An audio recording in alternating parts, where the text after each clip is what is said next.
I was married for 14 years. Before he filed for divorce, I started falling for someone online. First, it was just a friendship, of course, and then it changed. I just want to remind you that I love you so much and I miss you. And please don't stop, okay? I love you. His smile is just a radiation.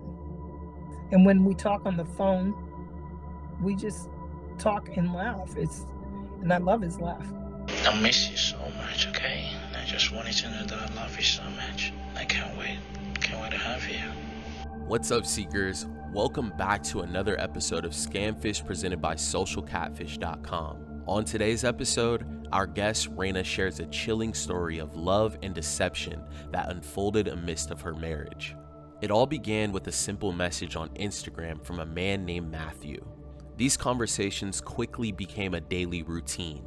Raina was going through a rough patch in her marriage and was over the moon to find someone who seemed interested in her life and struggles.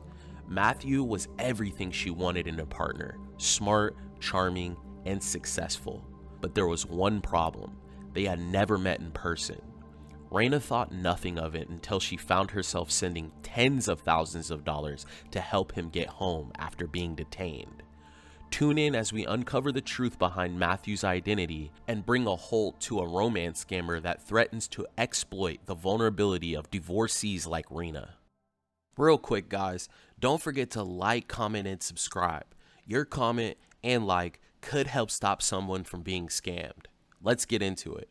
I was married for 14 years. Before he filed for divorce, I started falling for someone online. First, it was just a friendship, of course, and then it changed. There was no communication with my husband and I. And I told Walter, I really did. I said, you're a great provider, but emotionally, you're not there for me. I was losing who I was. Raina and Walter's marriage was plagued by various issues causing tension between them. Despite their problems, they continued to live together. It was during this period that Raina was approached by a stranger named Matthew. He sent her a follow request and a direct message. The first message was on March 17th. Hello, Raina, how you doing? I told him, good, and you?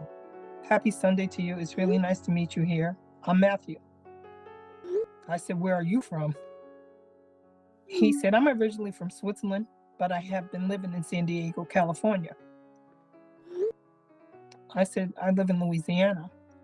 It was more about, how's your day going? How's the weather? Just friendly conversation. What do you do? Type, just getting the general get to know you questions. I told Walter, I said, oh, this guy just needs somebody to talk to because he lost his wife. He's out in Turkey and his kid is here. He just wants to talk to somebody. And that's me. I will give you my ear anytime. But we were just friends because sometimes Walter would be sitting right there when I was talking to him anyway. But at the same time, I wasn't able to have conversations with Walter as I was to do with the guy online. To be honest with you, he was the only person that really sat and talked to me. I know he's about 5'9", 5'10". His smile is just a radiation. And when we talk on the phone, we just talk and laugh. And I love his laugh. Raina confided in Matthew about her marital problems, specifically feeling neglected by her husband due to a lack of attention. This conversation took place after a few days of chatting. More so the personality that I was getting from him, of a caring person and a good listener. I give the guy credit. He's a great communicator and gave me that attention. And that's what made me start falling for him. For him, he says it's just refreshing to have conversations and somebody he can talk to. And so we always talk, at least. Matthew displayed a genuine concern for Raina's emotional well-being within their marriage. He made a point to check in with her every day, inquiring about her relationship with her husband. His daily interest in her mental health was a clear indication of his care and concern for her.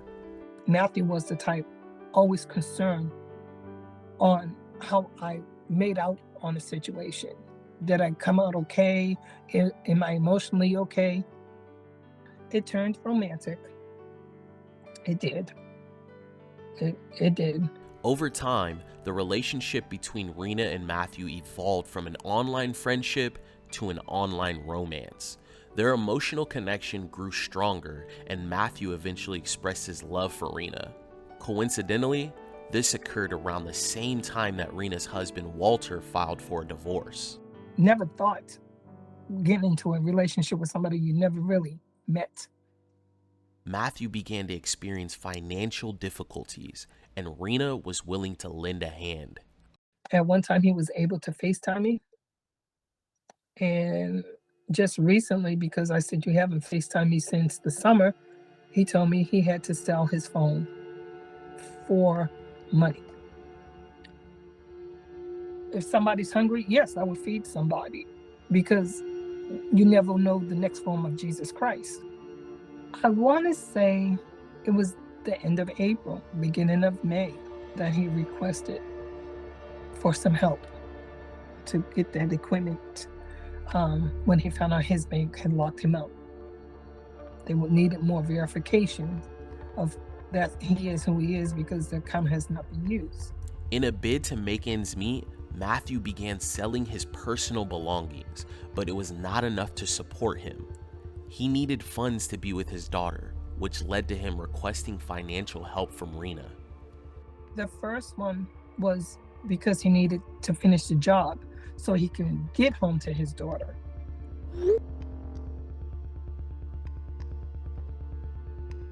When I was like, I don't have that kind of money, he, I need to get to my daughter. I need to get to my daughter.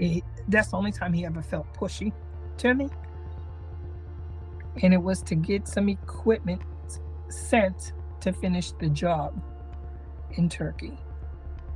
And then I had to go get a loan to help him get the materials he needed to finish his job. So my thing was to really get him home to his daughter first. Rena was generously providing thousands of dollars every month to support Matthew in his job and help him get back home so he could see his daughter in San Diego. In June, $3,000. July, $2,500. In August, another $2,000. Matthew even requested that Rena pay for his plane ticket to San Diego. And that was like $2,000-$3,000, and showed me a ticket. It said from Istanbul to California. That's where he was supposed to have been from. That's where his daughter is. Finally, after completing his job, Matthew was filled with relief and excitement as he boarded the plane. He was so happy to be reunited with his daughter. His heart swelled with joy at the thought of traveling with her to meet Rena. However, while waiting at the airport, the situation began to take a dark turn. He said, honey, you're not going to believe this. That's what he said. The following morning, I woke up and there was a message that they saying he couldn't leave. He had to pay this fee for stuff that was in his bag. He said he had an international paper to carry his tools. They saying that paper was no good in Turkey, but I got here with it. I need to leave with these expensive tools.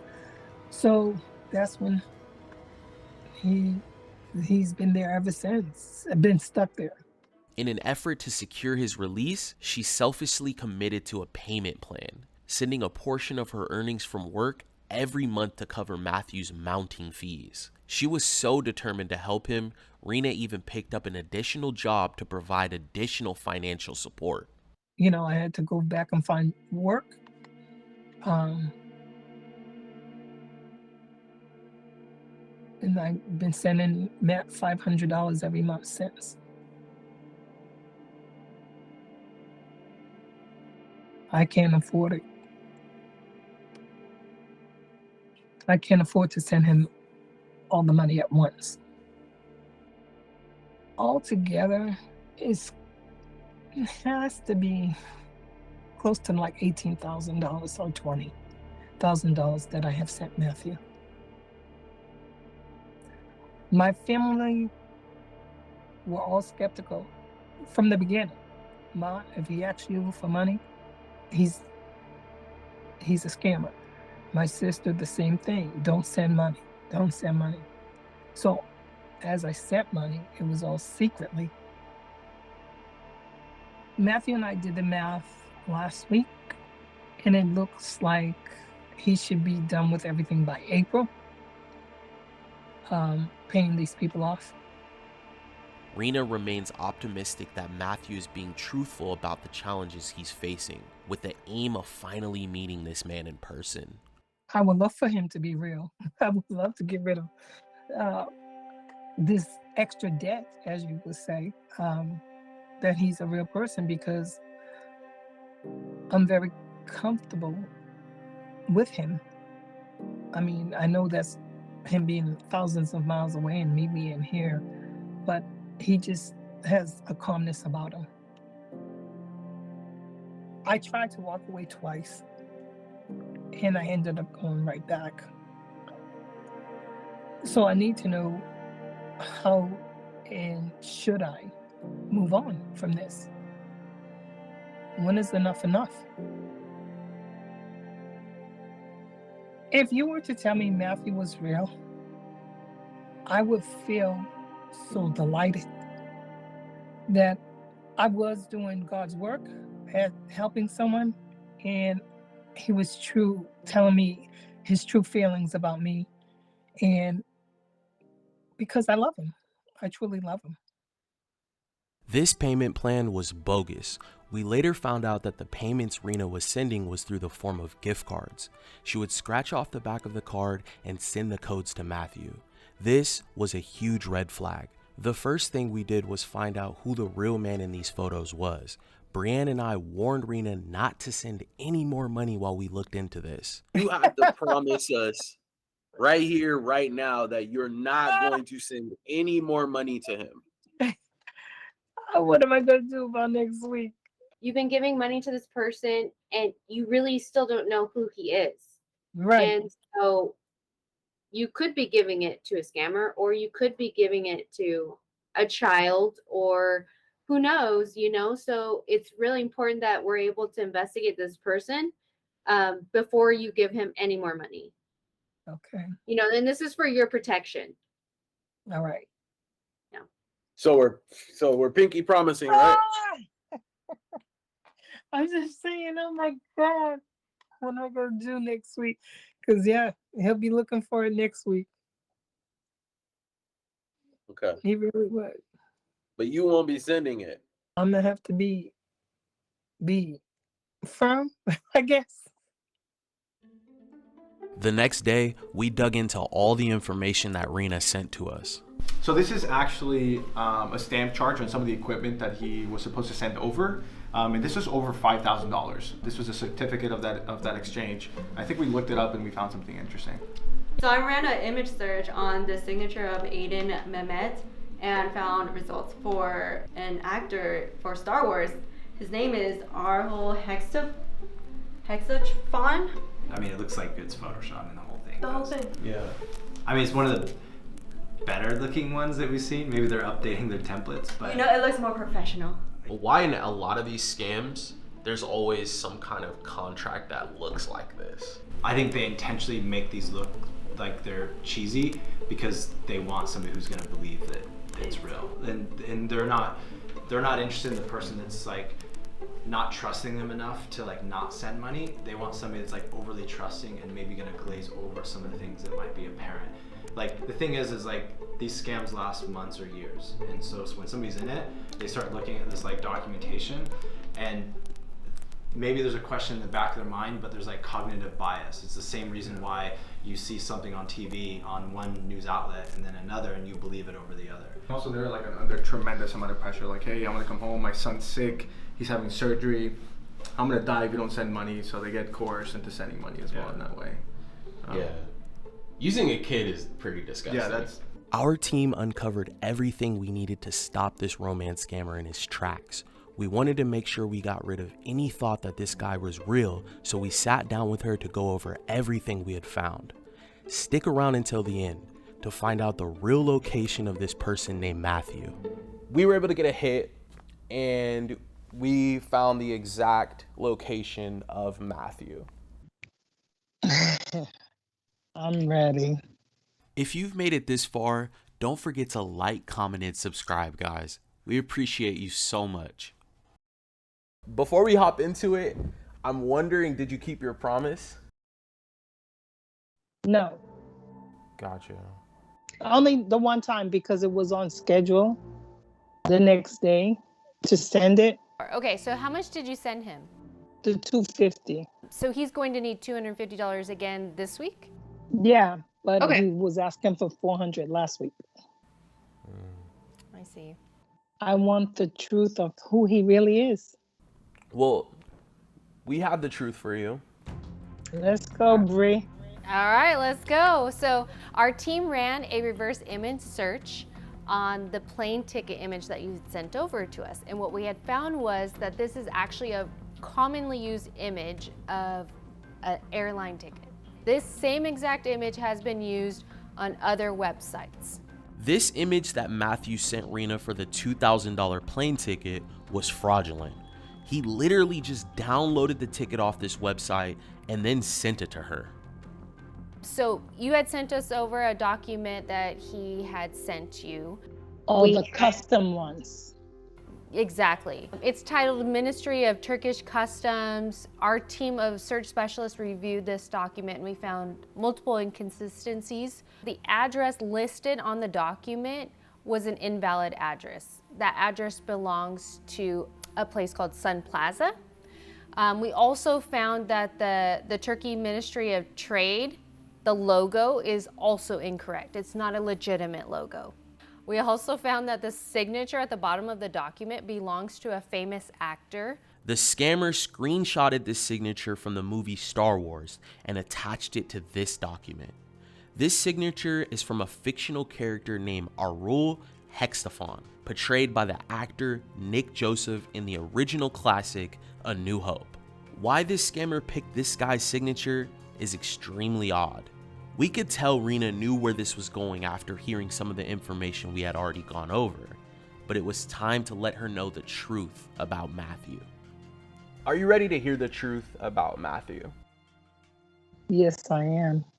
We had researched the identity of the person in these images, and this is not Matthew.